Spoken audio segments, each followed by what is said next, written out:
수학을 사랑하는 꿈쟁이 여러분, 안녕하세요. 저는 연주하는입니다.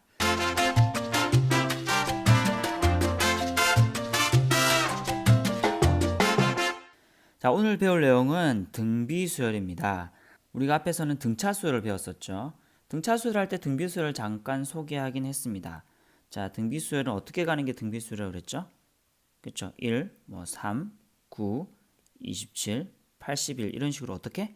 똑같은 수를 곱해서 그 다음 수가 되는 요런 수열을 우리는 뭐라고 한다? 요런 수를 우리는 등비수열이라고 한다 그랬습니다. 영어로는 뭐라고 할까요? 영어로는 등차수열은 뭐였죠? arithmetic이었죠. 등비수열은 뭐냐면 geometric progression 혹은 sequence라고 얘기를 합니다. 전에도 잠깐 언급했지만 지오메트릭이란 말 자체가 뭐냐면 지오메트리, 지오라는 말은 땅이라는 뜻이에요. 땅. 그다음에 우리가 지오메트리 하면 얘가 기하학이거든요. 그러니까 얘가 땅이라는 뜻이고 얘가 측량하다, 측정하다 이 말이군요. 땅을 측정하는 데서 나온 게 기하학이에요. 기하학이고요. 근데 여기서는 이제 물론 요 어원에서 시작이 되긴 했는데 지오메트릭 하면은 우리나라 말로는 기하급수적인 이런 말입니다. 기하급수적인 혹은 기하적인 이런 말이에요. 저번에도 얘기했지만 기하급수적으로 늘어난다는 말은 무슨 말이죠? 이렇게 늘어난다는 얘기였죠.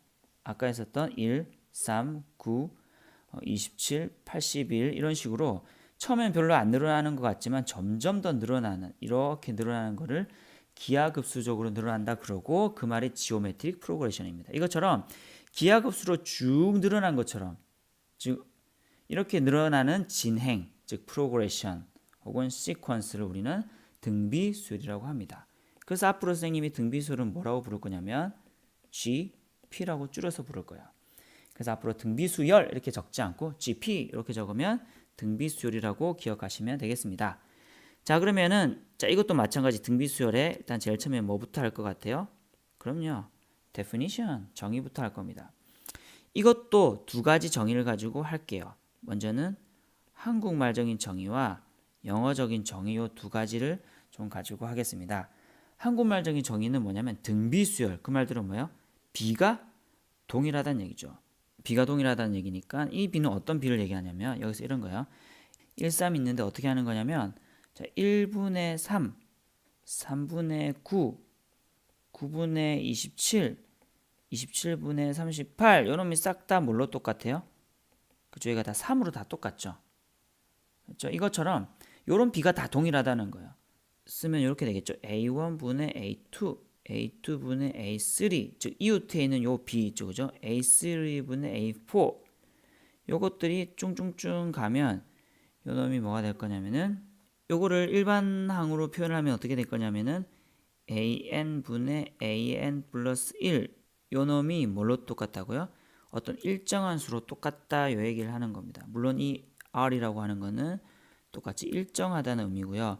여기서는 이 r을 뭐라고 부르냐면은 바로 비인데 공통된 비라고 해서 공비라고 부릅니다.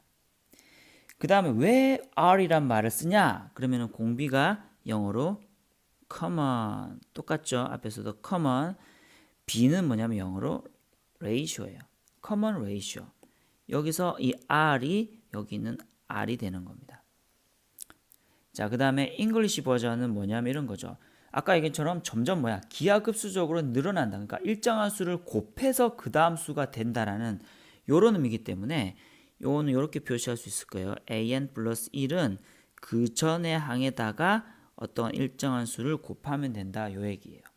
자, 그래서 요 두 개를 좀 기억합시다. 요것과 요 의미가 있는데 둘 중에 뭘 써도 상관없죠. 그죠? 둘 중에 뭘 써도 없고요. 물론 교과서에는 요 밑에는 잉글리시 버전의 정의를 쓰긴 합니다. 물론 똑같죠? 예, 똑같은 의미고요. 어쨌든 무슨 말입니까? 어떤 항에다가 어떤 일정한 수를 곱해서 그 다음 항이 되는 그런 수열을 우리는 등비 수열이라고 한다. 자, 두 번째 뭐 할 것 같아요? 그렇죠. 만약에 세수 A, B, C가 만약에 등비 수열이라면 요때 중간에 있는 요 b를 우리는 뭐라 그런다? 그렇죠. 등비 수열에서의 중간에 있는 항이라고 해서 우리는 등비 중항이라고 부릅니다. 즉 A와 C의 등비 중항이라고 불러요. 이 등비 중항하고 요 양쪽에 있는 A와 C는 어떤 관계가 있냐면 이런 관계가 있습니다. B 제곱은 AC라는 이런 관계가 있습니다. 여기서 B제곱이 등비 중항이 아니에요. 등비 중항은 B입니다. 그랬을 때에 이 B와 양쪽에 있는 AC의 관계가 이렇다고 하는 거예요. 이것도 굉장히 중요한 겁니다. 자, 오늘 하는 마지막인데 뭐냐면 바로 뭐 할 것 같아요? 똑같죠? 순서가 똑같죠? 등차 수열의 순서랑 뭡니까? 바로 일반항입니다. 자, 일반항 AN이 뭐냐 하는 거예요. 자, 이걸 하기 위해서 우리가 또 이것도 우리가 유도를 한번 해보죠. 자, 어떻게 유도할 거냐면 똑같아요. 하던 방식은 똑같습니다. 자, A1은 당연히 뭐 A1이겠죠. 자, A2는 뭐냐? 등비수열이니까 원래 뭐야? 그 전의 항에다가 어떠한 일정한 수를 공비를 곱해주면은 그 다음 수가 되겠죠. 자, 그래서 보통은 A1은 앞에서도 얘기했지만 A1은 보통 그냥 A라고 초항을 이렇게 표기하기도 합니다. 이제 그냥 A라고 할게요. 그냥 A라고 하면 초항이라고 생각하시면 돼요. 자, A3는 뭐게요? 그러면은 당연히 그 전에 있는 항에다가 R을 곱하면 되는 거죠. 됐죠? 그 다음 A4는 뭘까요? 당연히 그 전에 있는 항에다가 R을 곱하면 되죠. A5까지 해볼까요? 그러면 그 전에 항에다가 R을 곱하면 되죠. 쭝쭝쭝 갑니다. 그럼 AN이 나오겠죠. 얘가 얼마냐 하는 거예요? 자, 똑같아요. 하던 방식은. 자, A2는 얘가 A2죠. 그죠? 그러니까 얘를 여기다가 대입을 하는 거예요. 그럼 AR 곱하기 R이니까 AR의 제곱이 되겠지. 마찬가지 A3는 요놈이 A3죠? 요걸 여기다가 대입할게요. 그럼 뭐가 나옵니까? AR의 제곱의 R이니까 AR의 3승. 마찬가지 얘가 여기다가 들어가면 되죠.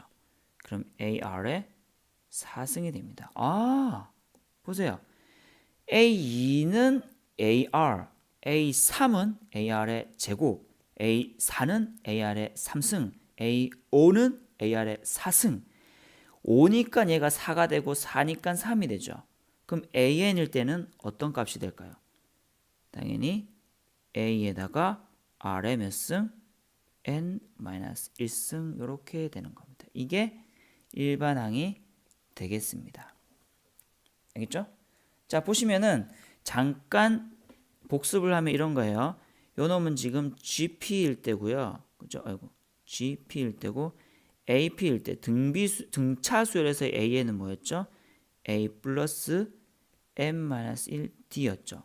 잘 보시면 봐봐요. 에리스메틱이라는 거는 더한다는 의미이기 때문에 이 더하는 게 D를 M-1개 더하는 거예요. 맞죠? 의미 이해되나 이 말이? 근데 등비수에서는 곱한다는 의미잖아. 즉 공비를 M-1개 곱하는 거예요. 자, 요거를 말로 쓰면 이런 거죠. 자, 그래서 요 말이에요. 더한다는 얘기가 에리스메틱이라는 얘기고요. 곱한다는 얘기가 지오메트릭이라는 얘기예요. 똑같잖아요.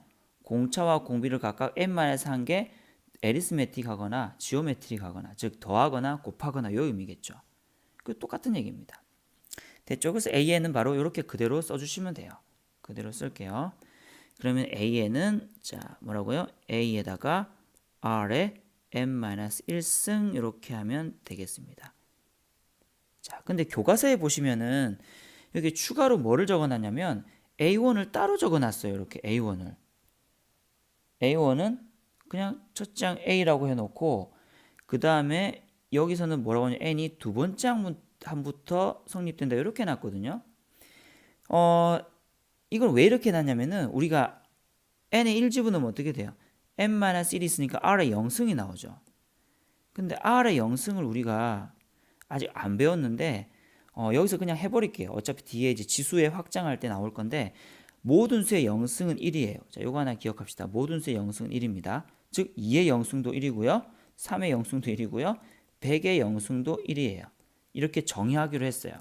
그래서 나중에 지수 부분에 가게 되면은 왜 이렇게 정의할 수밖에 없는지에 대한 얘기가 나옵니다. 그래서 오늘은 먼저 이 결과를 우리가 받아들여서 요 얘기는 적지 않을게요. 요거는. 알겠죠? 요거 그냥 적으면 더 복잡하기 때문에 앞으로 이제 모든 수의 영성은 1이라고 우리가 정의할 거기 때문에 그냥 요 공식을 그대로 외우셔도 되겠습니다. 자, 그럼 문제 한번 몇 개 한번 풀어보죠. 자, 아까 봤던 일반항의 공식을 기억하시면서 한번 보도록 하죠. 만약에 봅시다. 만약에 첫째 항이 뭐 6이고 공비가 뭐 3이라고 해봅시다. 그럼 이런 수열은 어떻게 될까요? 자, A는 뭐였죠? 외우고 있어야죠. 뭐예요? A의 R의 n-1승이에요. 그럼 A는 뭐예요? 6이죠. R은 뭐예요? 3이죠. n-1승. 끝. 뭐 조금 더 정리하자면 어떻게 되겠어요? 좀 더 정리하자면은 6은 2 곱하기 3이니까 뭐라고 할 수 있어요? 2 곱하기 3 곱하기 3의 n-1승이니까 요 놈이 뭐가 돼요? 이거는 3의 n승 되겠죠. 조금 더 간단하게 하자면 이렇게 할 수 있겠지만 그냥 뭐 요대로 놔둬도 상관없죠. 그 다음에 또 하나 더 해볼까요? 뭐 A를 얼마라고 할까요? 뭐 5라고 하고 뭐 R을 또 얼마라고 할까? 아무나 해봐요. 뭐 마이너스 해볼까요? 마이너스 2라고 해봅시다. 자, 그러면 마찬가지 AN은 뭡니까? 초항 플러스 초항 곱하기 5 곱하기 마이너스 2의 몇 승? n-1승. 끝! 할 수 있겠죠? 네, 너무 간단해요. 아니면은 이렇게 주어질 수도 있겠죠. 초항과 공비를 주지 않고 그냥 이렇게 주는 거죠. 만약에 아까처럼 우리가 1, 뭐 3, 9, 27, 81 이렇게 가는 수열이 있다고 칩시다. 자, 그러면은 초항이 뭐 이럴 때는 초항과 공비를 구해야 되겠죠. 이놈이 A죠. 그 다음에 공비는 얼마입니까? 공비는 3을 곱하면 그 다음 항이 되네요. 그럼 따라서 AN은 뭐가 됩니까? 첫째 항 곱하기 공비의 n-1승. 끝. 너무 쉽죠? 뭐 하나만 더 해볼까요? 자, 뭐 이제는 뭐 루트가 나오는 거 해볼까요? 루트 2, 그다음에 2, 2 루트 2, 4 이렇게 가는 수열 봅시다. 첫째 항은 뭐예요? 첫째 항은 루트 2죠. 그다음에 R은 뭡니까? 이것도 루트 2네요. 그럼 따라서 A의 n은 뭐예요? 첫째 항 루트 2 곱하기 공비 루트 2의 n-1승 이렇게 되겠습니다. 근데 루트 2가 지금 이걸 정리하면 뭐가 되는 거야? 루트 2의 n승 이렇게 되겠죠. 자, 이런 문제 봅시다. A4는 24, A7은 192.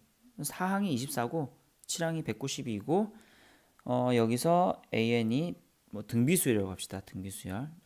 AN은 이런 수열은 등비수열이라고 했을 때에 AN을 구하세요. 뭐 이런 문제예요. 자, 그럼 A4가 24니까 일반항 공식대로 하자면 어떻게 되는 겁니까? A의 R의 3승이 여기 A4죠. 요 놈이 24란 얘기고 A7은 어떻게 표현할 수 있어요? AR의 6승이 192란 얘기입니다. 자, 여기서 구해야 되는 미지수가 몇 개입니까? 그렇죠? A하고 R 두 개 있죠.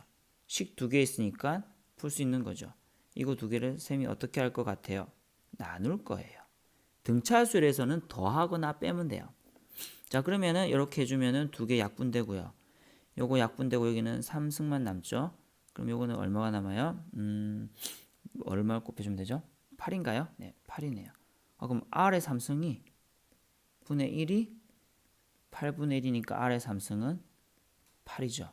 그럼 R은 얼마가 된다는 거예요? 즉 2가 되겠죠. 오케이. R은 2. 뭐만 구하면 돼요? A 첫 장만 구하면 되는 거죠. 자, AN을 구하기 위해서 필요한 게 뭐냐면 요게 A의 R의 n-1이기 때문에 구해야 되는 건 딱 두 개예요.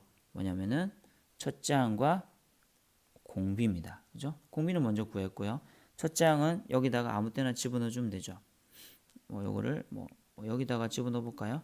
그럼 A 곱하기 2의 3승이 24니까 A3, 2의 3승은 8이죠. 그럼 A는 8, 3, 24. A는 3이네요. 따라서 AN은 뭐예요?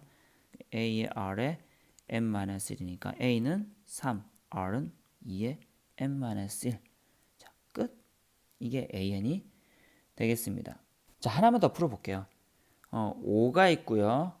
그 다음에 80이 있는데 이 사이에 실수가 3개가 있대요. 하나, 둘, 3개가 있는데 요 수열이 무슨 수열이냐? 등비 수열이래요. 그때 이 네모 안에 들어가는 수가 뭐냐라고 하는 거예요. 자, 우리가 물론 이거를 뭐 등비 중항을 이용해서 풀어도 되지만 가장 기본적인 등비 수열의 정의에서 풀어볼게요. 이거 얼마를 곱하면 이거 어떻게 돼서 이렇게 된다고요? 등비 수열은 일정한 수를 계속 곱하면은 그 다음 수가 된다는 거죠. 이렇게 표현할 수 있겠지. 그럼 5에다가 얼마를 곱하면 80이 되는 거예요? r을 4번 곱하면 80이 되는 거예요. 됐죠? 그러면 5, 5 1은 5, 6, 30. 그러면 r에 4승이 16이니까 r은 얼마가 됩니까? 자, 2가 아니라 플러스 마이너스 2죠. 그래서 만약에 두 가지 경우를 생각해야 돼요. 그래서 첫 번째, 만약에 r이 2인 경우는 어떻게 되냐? 그러면 네모 칸에 있는 게 5, 그 다음에 무슨 수겠어요? 5, 2, 10, 그 다음에 20, 40, 80이 될 거고, 만약에 r이 마이너스 2라면 5, 그 다음에 마이너스 1을 곱하면 마이너스 10, 그 다음에 20, 마이너스 40, 80이라고 해서 여기 들어가는 세 숫자는 10, 20, 40이거나 또는 마이너스 10, 20, 마이너스 40 이렇게 되겠습니다. 그래서 무조건 공식을 적용하기보다는 이런 식으로 원래 등비수열의 정의를 이용하시면 더 쉽게 구할 수도 있습니다. 자, 그러면 오늘 배운 거 한 번만 살펴보도록 하죠. 자, 오늘은 등비수열이 뭔지를 배웠습니다. 영어로는 Geometric Progression 혹은 Sequence라고 하고요. 이것의 정의는 이런 의미가 있다고 그랬습니다. 등비중앙, B와 양쪽에 있는 AC와의 관계는 이런 관계식이 있다고 굉장히 중요하고, 오늘의 주인공은 바로 이놈이죠. 일반항을 이렇게 표현할 수 있다고 했습니다. 물론 우리가 아직 배우진 않았지만 모든 수의 영승은 1이라는 것을 우리가 알고 있다면 그냥 이런 내용들은 쓰지 않아도 되는 것이죠. 자, 오늘 여기까지 하겠습니다. 끝!